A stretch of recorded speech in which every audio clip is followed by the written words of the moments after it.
So Real Madrid 2, Benfica 4. Listen, I feel like we are in such a weird position because every time this team plays terribly, I make a video saying that they are terrible and that we're probably not gonna win our next matches. The next matches come, they cook, and then I'm saying why Real Madrid are cooking, and then the very next match, they play terribly. And in this one, Real Madrid were completely outplayed. And you know, seeing Jose Mourinho on the pitch there was very nostalgic. It was good to see him also win, to be honest. I know I'm a Real Madrid fan, but seeing Jose pull that off, to me that was insane. Because listen, I can understand you're upset. Real Madrid could have made it immediately into the round of 16. But now they're gonna play playoffs, similar to last season. It's better for Mourinho to have won this match because now they're at least in the playoffs. But one thing that truly stood out to me is when Arbeloa took Arda Guler off. Arda Guler's kind of become a sacrificial lamb at this point. They just sub him at the worst times.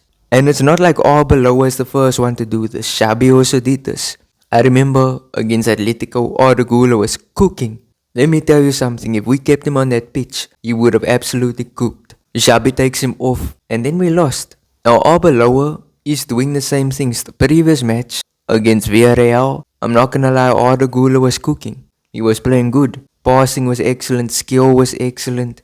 I don't think he got the goal contribution, but he kind of did contribute to Mbappe's goal. But Arda Guler was playing very good in that game. But then, it's just these type of things that just make me confused. There are players playing way worse than he is, and they take him off. Because even in this match against Benfica, I thought that this was a very weird substitution. It was a weird substitution to me because there's other players you could have taken off. I thought Bellingham was bang average. Like listen, I love how Bellingham plays. As many times he's absolutely performing. This game was not one of them. He was very mid in this game. You can still see he's trying to play like how he played in 2024. It's not working. In this current system, it doesn't make sense anymore. And yes, him just as a normal central midfielder, he is not playing sensationally. Listen, you could have even taken Tchouaméni off. Tchouaméni was playing good, but you also could have taken him off. But why do you take off the only creative player in our team? Because Trent is not there. Trent is coming back from his injury. And I'm gonna make a future video about Trent and Arda Guler, why they're gonna be so important. But either way, it's things like that that bury this team. Because you're taking off our creative midfielder, the player who is assisting the goals. It's so confusing to me. I don't understand why Arbeloa took him off, but it is what it is. What was actually so significant is Arda Guler's reaction, because he's not someone that retaliates. He doesn't go on unnecessarily, which is something you will see Mbappe do, Vinny do, especially Vinny, Bellingham do, Rodrigo even does it. They get frustrated when they come off. But to be fair, every time they did come off, they weren't really contributing into the matches. And you know, for Arda Guler, who did contribute in this game, it was very, very stupid. It was a very confusing move by Arbeloa.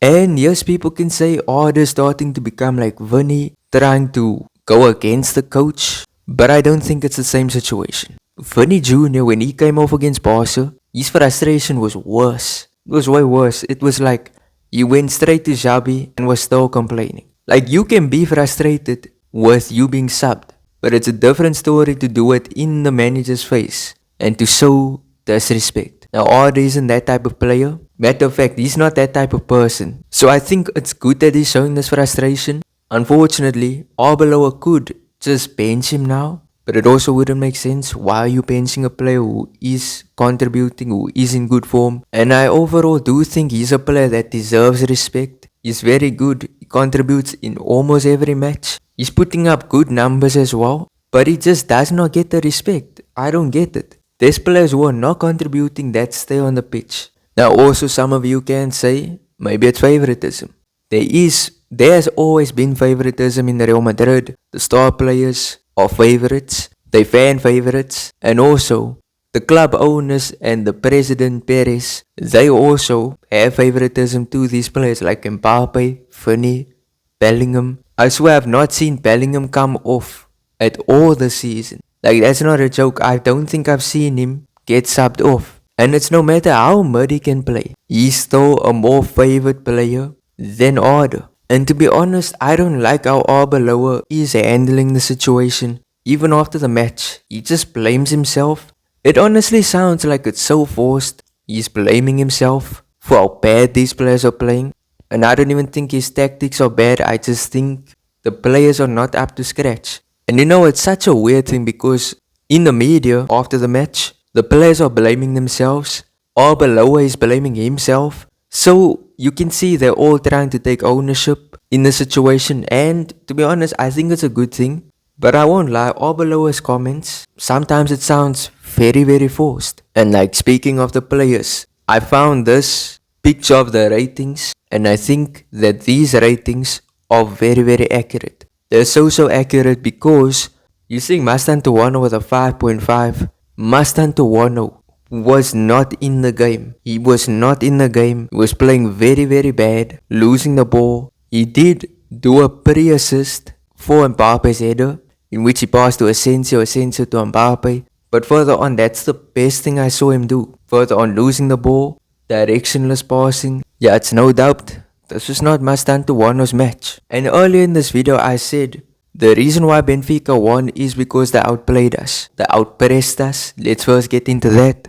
They outpressed Real Madrid. They showed Real Madrid how to press as a team. Because, let me just show you a quick comparison. Look at how Benfica presses.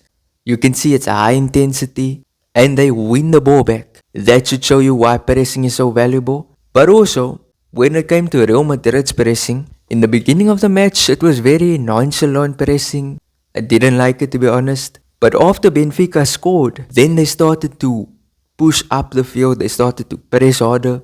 And I think they should be consistent in it. They can't wanna press good sometimes and then press nonchalantly in other times. And now we are in the playoffs, a very unnecessary thing. If they just, I believe even through the match, Real Madrid would have been in the knockout stages. And you know what? Can I just say one more thing? Even in their pressing, the way Benfica plays, they have leaders in their team. And listen, even their teenage players who were playing in the match, like Prestiani, that guy was pressing for his life. They were playing so energetic.